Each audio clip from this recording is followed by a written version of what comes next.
La manipulation n'est pas toujours un poison. C'est une langue secrète que les maîtres utilisent pour guider les masses ou s'en libérer. Nous allons explorer les 5 lois sombres, non pour dominer, mais pour comprendre, car comprendre, c'est se protéger. Et se protéger, c'est commencer à régner sur soi-même. Prépare ton esprit. Ce que tu vas entendre peut changer la manière dont tu perçois chaque mot, chaque regard, chaque intention. L'art du masque ne montre jamais ta fin. La première règle du pouvoir, dissimuler ton ambition sous le voile de la modestie. Machiavel. L'homme qui maîtrise ses émotions est déjà plus riche que celui qui contrôle le monde. Napoléon Hill. Il y a dans chaque être une flamme que le monde cherche à mesurer. Certains la laissent brûler à découvert, espérant que sa lumière attire les regards. Mais plus la flamme se montre, plus les vents se lèvent. Et souvent, ce que les hommes appellent authenticité n'est qu'une confession prématurée, un dévoilement qui nourrit les loups. Dans les palais anciens, les rois savaient lire les yeux avant les mots. Un seul éclat d'envie pouvait condamner un conseiller, une respiration trop haletante trahir une soif de pouvoir. Ceux qui régnaient vraiment savaient dissimuler leur faim sous le calme d'un sourire. Ils avaient compris que le masque n'est pas mensonge, il est protection. L'ambition nue attire les lames. Mais l'ambition voilée engendre le respect. Regarde autour de toi dans les bureaux, les salles de réunion, les réseaux sociaux. Tout le monde veut être vu. Tout le monde veut briller. Mais ceux qui réussissent vraiment avancent dans l'ombre. Ils observent. Ils apprennent. Leur silence est un calcul. Leur regard, une équation. Un jeune politicien, avide de reconnaissance, se rendit un jour chez son mentor. Il parlait trop, riait trop fort, voulait être aimé. Le vieil homme, le fixant calmement, dit « Tu brûles trop fort. Laisse croire aux autres qu'ils t'éclairent. » Ces mots suffirent. Le jeune homme comprit que l'ardeur visible effraie plus qu'elle n'inspire. Dès lors, il parla moins. Il écouta plus. Et lorsqu'il monta au pouvoir, nul ne sut vraiment comment il y était parvenu. Ce que tu dois comprendre, c'est que le monde ne récompense pas toujours la passion. Il récompense la maîtrise de la passion. Car le désir est un feu, si tu ne l'enfermes pas dans un foyer secret, il se consume lui-même. Les grands bâtisseurs de destin ne montrent jamais leur fin.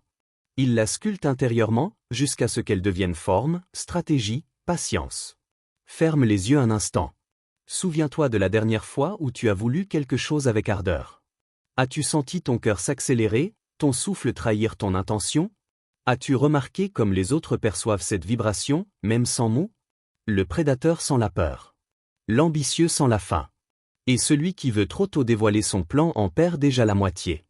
Machiavel disait, l'apparence de vertu est plus utile que la vertu elle-même. Mais derrière cette phrase se cache un enseignement plus profond. Le contrôle de soi est le véritable pouvoir. Non pas pour manipuler les autres, mais pour ne plus être manipulé par ses propres désirs. Car le monde appartient à ceux qui savent se contenir quand tout en eux veut jaillir. Observe les maîtres silencieux, ils ne courent pas après le trône, ils le laissent venir à eux. Ils ne demandent pas, ils attirent. Et quand ils parlent enfin, c'est comme si leurs mots avaient attendu des années pour tomber juste. Cette lenteur n'est pas faiblesse. C'est un article. L'art de cacher le feu sous la cendre. L'art du masque n'est pas hypocrisie. C'est la science de l'invisibilité émotionnelle. Apprends à sourire sans livrer ta stratégie. Apprends à écouter sans promettre ton accord. Apprends à désirer en silence car le silence, lui, ne trahit jamais. Imagine-toi comme une mer tranquille. À la surface, calme, transparence, maîtrise. Mais en dessous, les courants se meuvent, puissants, orientés, inarrêtables. Voilà le véritable pouvoir, agir sans révéler, désirer sans supplier, préparer sans annoncer. Et toi?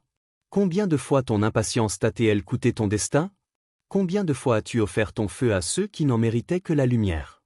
Et si le prochain chapitre de ta vie dépendait non pas de ce que tu montres, mais de ce que tu tais? L'alchimie de la perception crée la légende avant la vérité. Les gens jugent avec les yeux bien plus qu'avec la raison. Machiavel. Ce que l'esprit conçoit fermement et croit profondément, il finit par le créer. Napoléon Hill. Au commencement de toute puissance, il n'y a pas l'acte. Il y a l'image. Un éclat, une impression, une illusion née avant le geste. Les maîtres de ce monde l'ont compris depuis toujours, ce n'est pas ce que tu es qui gouverne les perceptions, c'est ce que tu projettes. L'esprit humain ne juge pas avec la logique, il juge avec la vue. Et la vue, elle, est une alchimie de lumière et d'imaginaire. On raconte qu'autrefois, dans une ville désertique oubliée des cartes, vivait un homme que tous croyaient fou. Ses vêtements étaient déchirés, ses cheveux en bataille, ses mots incompréhensibles. Les enfants riaient en le voyant passer, les marchands le repoussaient de leurs étals. Mais, la nuit, lorsqu'il errait dans les ruelles sombres, il observait, il étudiait. Sous son apparence misérable, il notait les visages, les gestes, les failles de chacun. Et un jour, alors que la cité sombrait dans la discorde, il parla. Une seule phrase. Simple. Claire. Et ce fut comme 6000 années de silence avaient forgé sa voix. Les chefs se turent, les foules s'inclinèrent. Le fou devint roi sans jamais réclamer le trône. Son secret? Il avait laissé le monde créer une perception, avant de leur offrir sa vérité. Car voilà l'alchimie la plus subtile, laisser les autres deviner ton mystère, avant de leur révéler ton essence. L'esprit humain adore combler les vides. Si tu ne définis pas ton image, d'autres le feront pour toi. Mais si tu maîtrises l'ombre et la lumière, ton silence devient une légende. Regarde autour de toi, tout est symbole, tout est perception. Les plus puissants ne sont pas ceux qui crient leur valeur, mais ceux dont la présence impose une vibration. Ils n'ont pas besoin de dire « je suis fort », on le ressent avant même qu'ils ouvrent la bouche. Leur démarche, leur ton, leur regard créent une atmosphère que les mots ne peuvent contenir. Ils incarnent ce que les autres aspirent à devenir. Napoléon, il l'avait compris. Tout ce que l'esprit conçoit fermement et croit profondément, il finit par le créer. Autrement dit, tu es l'artiste de ta propre illusion. Ton esprit est une forge. Ton image, une arme. Chaque pensée modèle ta réalité future, comme un sculpteur caresse la pierre avant le coup final. Pense à cette vérité silencieuse, les hommes ne cherchent pas la vérité. Ils cherchent l'histoire qui les apaise. Alors deviens cette histoire. Deviens ton propre mythe. Crée la version de toi-même que le monde a besoin de croire pour t'accueillir. Ce n'est pas tricher. C'est choisir ton reflet avant que le miroir ne te l'impose. Dans les temps modernes, les rois ont disparu, mais les perceptions règnent encore. L'homme au costume élégant inspire la confiance, même s'il ment. L'homme au regard assuré ouvre des portes, même s'il doute. Celui qui contrôle la scène mentale sur laquelle il se présente au monde, contrôle le monde lui-même. Mais n'oublie jamais, l'alchimie de la perception ne se réduit pas à la vanité. Ce n'est pas maquiller ton essence, c'est amplifier ta vérité intérieure. C'est transmuter ton chaos en symbole, ta fragilité en pouvoir. L'apparence devient alors une onde, elle ne trompe pas, elle oriente. Elle attire à toi les événements qui résonnent avec ton image la plus élevée. Alors demande-toi, et si ta légende précédait déjà ton nom, quelle histoire voudrais-tu qu'on raconte sur toi? Serais-tu le sage qu'on méprend pour un fou? Le stratège qui laisse le monde l'ignorer pour mieux le surprendre? Ou celui qui n'a plus besoin de convaincre, parce que sa simple présence raconte déjà tout ce qu'il est? Le silence stratégique, l'arme des esprits supérieurs. Ne jamais interrompre un ennemi quand il fait une erreur. Point Machiavel. Le succès appartient à ceux qui savent se taire quand tout le monde crie. Napoléon Hill. Il existe un royaume dont les portes ne s'ouvrent qu'à ceux qui savent se taire. Ce royaume, c'est celui des esprits supérieurs. Là-bas, le silence n'est pas un vide, mais une arme invisible. Chaque respiration devient calcul. Chaque pause devient pouvoir. Car celui qui sait se taire, sait voir. Et celui qui voit, gouverne. Le silence est une tension contenue. Un arc bandé qui n'a pas encore lâché sa flèche. La plupart des hommes parlent pour se rassurer, pour combler la peur du néant, pour exister. Mais les maîtres, eux, habitent le vide. Ils laissent les mots des autres se heurter à leurs murailles intérieures, sans jamais répondre trop tôt. Car répondre trop tôt, c'est perdre la partie avant qu'elle ne commence. Imagine une salle où 1000 voix s'élèvent. Certains accusent, d'autres justifient, beaucoup s'agitent. Et toi, tu es là, calme, immobile. Les mots des autres rebondissent sur ton silence. Peu à peu, ils s'épuisent, se contredisent, se révèlent. Leur vacarme devient ta lumière. Ton mutisme devient leur miroir. Et soudain, tu n'as plus besoin de parler, le silence t'a déjà donné raison. Napoléon, disait-on, répondait rarement sur le moment. Ses ministres présentaient leurs idées, leurs peurs, leurs urgences. Il écoutait. Toujours. Il fixait leur visage, guettait la faille, la peur derrière le mot.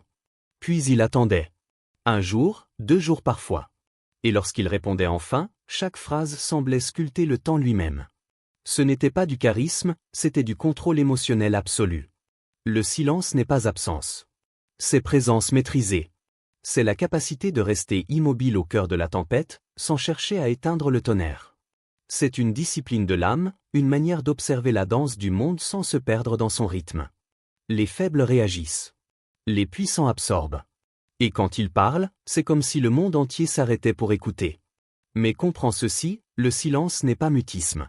Il n'est pas fuite. Il est espace stratégique. Un lieu intérieur où la vérité se décante. Où les émotions brûlantes deviennent lumière froide. Où le tumulte du monde se transforme en carte du réel. Les grands penseurs, les bâtisseurs, les conquérants, tous avaient cette arme, le retard délibéré. Ce laps de temps où rien ne se dit, mais où tout se décide. Regarde-toi vivre. Combien de fois ton besoin d'avoir raison t'a-t-il arraché la paix? Combien de fois as-tu parlé avant de comprendre? Chaque mot jeté dans la hâte est une clé perdue. Chaque silence assumé est une porte gardée. Le silence te révèle plus que les mots. Il t'enseigne la maîtrise des pulsions, la clarté des perceptions, la force de l'attente. C'est dans l'intervalle entre deux phrases que les véritables stratégies se forment. L'homme qui ne supporte pas le silence est un homme esclave de lui-même. Mais celui qui y trouve refuge commence à régner. Imagine-toi, face à ceux qui t'observent, cherchant ton opinion, ton accord, ton émotion. Ne leur donne rien. Pas encore. Regarde, écoute, retiens. Laisse-les se perdre dans leur propre besoin de t'interpréter. C'est là que le pouvoir naît dans le vide que tu offres. Car le silence n'est pas une absence d'énergie, c'est une concentration d'intention. Et toi? Combien de fois ton besoin d'avoir raison t'a-t-il fait perdre ton royaume intérieur? Combien de batailles aurais-tu gagné, si tu avais simplement su te taire? L'invisible influence possède l'esprit avant le corps. Qui contrôle la pensée des autres détient leur réalité. Machiavel. Tout ce que l'esprit de l'homme peut imaginer et croire, il peut l'accomplir. Napoléon Hill. Il existe une frontière que peu franchissent, celle où la parole cesse d'être un son pour devenir onde. Là, dans cette zone invisible, se forge le vrai pouvoir. Pas celui qui conquiert les corps, mais celui qui s'infiltre dans les esprits subtilement, silencieusement, jusqu'à ce que les autres croient que tes pensées sont les leurs. L'influence véritable ne s'impose pas. Elle se glisse. Elle circule comme un parfum qu'on ne perçoit qu'après qu'il ait déjà imprégné la peau. Les anciens l'appelaient l'art du souffle, car celui qui sait respirer avec intention façonne la vibration de ceux qui l'entourent. Les mots ne sont qu'un véhicule. Ce qui agit, c'est l'énergie derrière le mot. Dans les cercles initiatiques, on murmurait. Le vrai pouvoir, c'est quand ton silence parle dans la tête des autres. Et ceux qui avaient atteint ce degré de maîtrise ne cherchaient plus à convaincre. Ils rayonnaient. Leur présence seule orientait les décisions, leurs pensées modifiaient l'atmosphère d'une pièce avant même qu'ils y entrent. Non parce qu'ils imposaient, mais parce qu'ils vibraient plus haut. L'influence mentale est un champ magnétique. Elle ne vient pas de la force, mais de la cohérence intérieure. Quand ton esprit est aligné, chaque pensée devient un signal clair que les autres reçoivent inconsciemment. Tu n'as plus besoin de forcer le réel, il s'organise autour de toi. Les gens t'écoutent sans savoir pourquoi. Ils t'imitent sans s'en rendre compte. Tu n'as rien dit encore, mais tu as déjà semé. Les plus grands manipulateurs ne sont pas des menteurs. Ce sont des architectes mentaux. Ils plantent une idée dans la terre fertile de la conscience d'autrui, puis laissent le temps, la curiosité et l'ego de l'autre la faire pousser. C'est là tout le secret, faire croire à l'autre que l'idée vient de lui. Ainsi, elle ne rencontre plus de résistance. Elle devient foi. Et la foi transforme tout ce qu'elle touche. Regarde autour de toi, les médias, les institutions, les figures publiques tous jouent avec cette loi. Mais toi, l'élève des profondeurs, tu n'es pas là pour manipuler. Tu es là pour comprendre. Pour voir comment les pensées, les émotions, les images mentales forment la trame invisible du monde. Chaque regard, chaque mot, chaque intention crée une onde. Et dans l'océan de l'esprit collectif, les plus conscientes de ces ondes deviennent des courants dominants. Imagine-toi comme un centre magnétique. Tout ce que tu penses attire des formes similaires. Chaque peur appelle son miroir, chaque certitude construit son pont. Alors pourquoi ne pas utiliser cette loi pour semer la paix au lieu du chaos? Pourquoi ne pas influencer pour élever plutôt que dominer? Les maîtres le savaient, tu n'as pas besoin de posséder les autres. Tu as seulement besoin de te posséder toi-même. Quand ton esprit devient clair, discipliné, immobile, le monde extérieur cesse d'être un adversaire. Il devient ton prolongement. Tu n'es plus un joueur dans la partie, tu es la partie. Ce n'est pas de la magie. C'est la loi naturelle de la vibration. Ce que tu crois profondément, tu le transmets sans mots. Ce que tu es, les autres le sentent avant même que tu parles. Alors si ton esprit est en paix, tu deviens contagieux de paix. Si ton esprit est chaos, tu propages le tumulte. Ferme les yeux un instant. Respire. Ressens ton propre champ mental. Chaque pensée que tu émets est une graine. Chaque émotion, un climat. Et tout ce que tu influences autour de toi, naît d'abord à l'intérieur de toi. Ta pensée est-elle assez pure pour influencer sans imposer? As-tu compris que la plus grande manipulation est celle que tu exerces sur toi-même? Car lorsque tu parviens à maîtriser ton esprit, le monde extérieur n'a plus qu'à suivre la forme que tu lui as donnée. La manipulation n'est pas un art de mensonge.